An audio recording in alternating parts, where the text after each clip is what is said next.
Greetings everyone. Race number 24 on the schedule is going to be at the newly repaved Atlanta Motor Speedway. Our front row is Rocky Lang and Joseph Newgarden, followed by Greg Forian and Rick Quick, the two teammates, Alan Taylor and John Roman, Clyde Coker and Casey Kane, Monty Shangle and Will Power, Jimmy Johnson and Austin Cindric, Jacob Roloff and Kellen Relic, Alexander Rossi and Padua Ward, Jimmy Gokachia and Stephen Keith, Tyler Shangle and Aaron Rapp, and I'll let the rest of the field cycle through here. Today's race is a 500-mile event here at Atlanta. Some heavy hitters starting deep in the pack here. We've got Scott Dixon starting towards the back. A lot of your usual suspects towards the back here. Last race's winner was Paul Wilkins, and he gets to start from last. Your initial leader of the race is that of Rocky Lang, Joseph Newgarden, and Greg Forian settling into third. And by lap 5, Greg Forian takes the lead. Greg holds the lead pretty steady here in the early running of the race.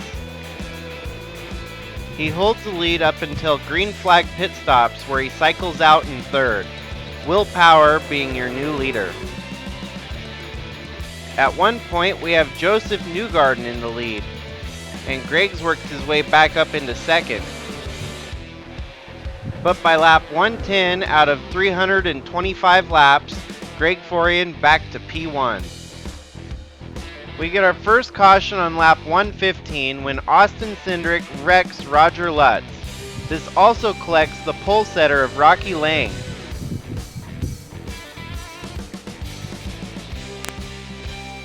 After the caution, Rick Quick leads the field to the green flag here. And we have a most peculiar situation as Rick Quick struggles to get up to speed. This holds up the entire outside lane, letting everyone else get by on the inside. And that's not the end of this situation, as everyone has to find their way around Rick Quick here.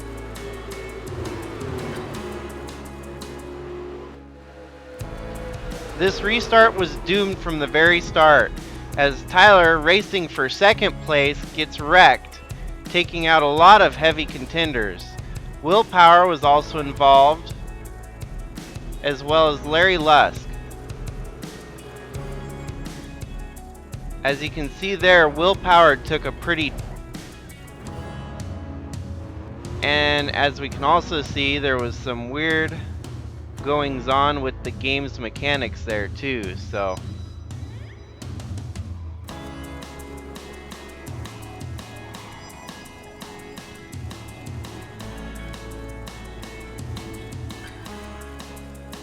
Our points leader, Will Power, is definitely going to give everyone a chance to catch him in the points lead, as he struggled to finish most of the races he's run in the last couple weeks.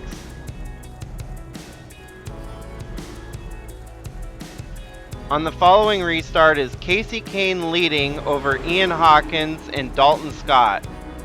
And then we've got Lando Norris and Travis Charpentier, along with Monty Shangle, Nelson Chacon, John Roman, and myself. So yet again we have another strong contender up front, as Casey Kane continues to lead multiple laps. Ian Hawkins will end up going to the lead for a brief stint here. And a couple laps later, back to Casey Kane over Monty Shangle, after Ian Hawkins drops back to third. We get green flag pit stops on lap 178. Casey Kane is early to pit on the rest of the field. With no caution and 5 laps later, Casey Kane's back out front in the lead. He's actually got a 2.5 second lead over the number 50 of Justin Roman. And on lap 200, with 125 laps to go, the rundown is as follows. Casey Kane leads over the number 95 of Jacob Roloff, the number 94 of Ken Roxon. In fourth is Greg Forian, Kara Carl in fifth, Justin Roman up to sixth, Monty Shangle up to seventh, Pato Award running eighth, Ian Hawkins back to ninth, and John Roman rounding out your top 10. Further back, I myself am 11th. Rick Quick had fixed his problems and is running in 12th. Nelson Chacon, Jimmy Gokachia, and Dalton Scott is your 15th place driver. It's really nice when you have your team cars running 2 and 3. Ken Roxon and Jacob Roloff are definitely having the best runs of their season so far. That gets mildly hindered here on lap 227 when Monty Shangle makes contact with Jacob Roloff. Avoiding any other collision here, he gets to drive away with minimal damage. Upon the restart on lap 233, it's still Casey Kane in the lead, this time over Kara Carl and Austin Cindric. By lap 250, Kara Carl takes the lead, and she leads now over Alexander Rossi in second, Justin Roman in third, Nelson Chacon in fourth, and Clyde Coker in fifth. Casey Kane struggled and fell all the way back to seventh. Lap traffic ends up slowing Kara Carl down a bit, and now Justin Roman and her are fighting for the lead. And then on lap 266, we get Alexander Rossi to the lead. And on lap 270, we get Nelson Chacon to the lead over Kara Carl.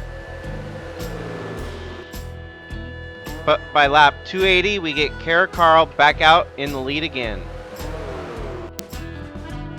On lap 288, we get our last round of green flag pit stops, which will very likely determine the outcome of this race.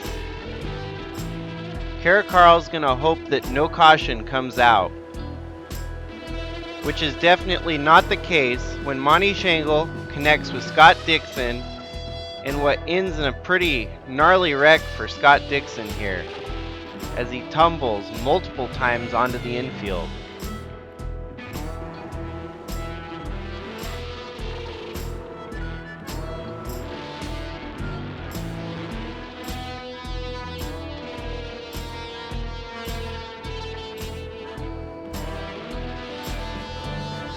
The way things played out, Kara Carl maintains her lead with 30 laps to go.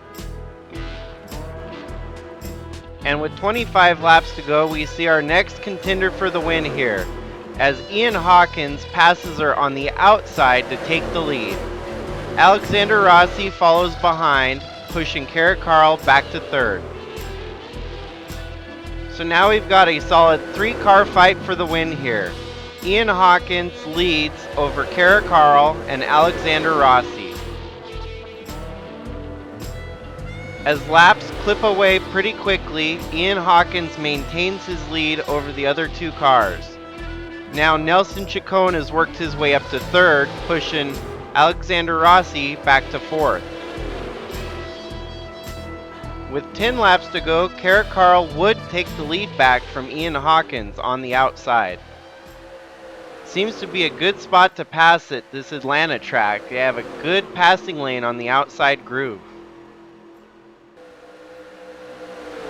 Kara would continue to lead at 5 laps to go, but she has some hungry drivers behind her that's going to try to pass her back.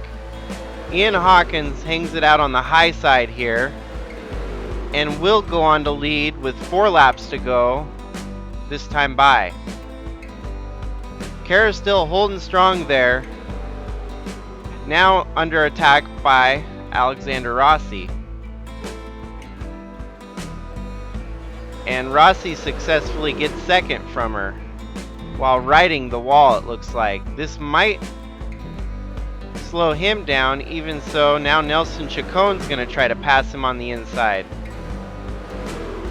Kara Carl falls all the way back to 4th at this point. She gets in that high groove and finds some more momentum to get back into 3rd. Now we got 3 laps to go, and Ian Hawkins is still P1. He'll have to hold off a charge here from Alexander Rossi.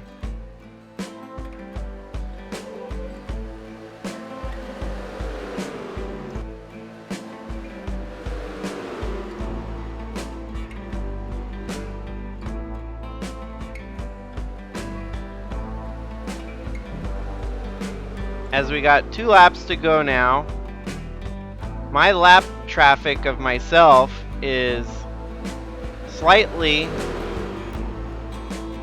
affecting the leader right here. I'm not holding them up by any, but they're not able to get around me either.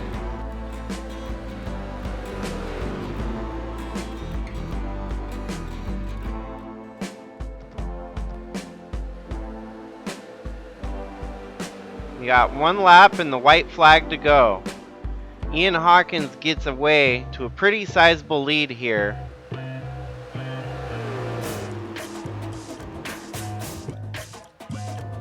Kara Carl's still lurking in the background there.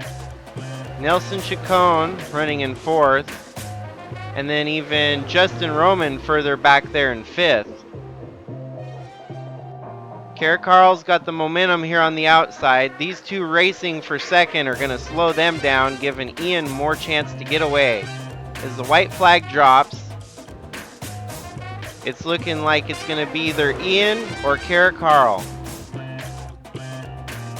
She's going to have to get a big run here. And with my help, I might be able to hold Ian up enough for her to get position on him. But to no avail, as Ian Hawkins charges around the last turn to take the checkered flag.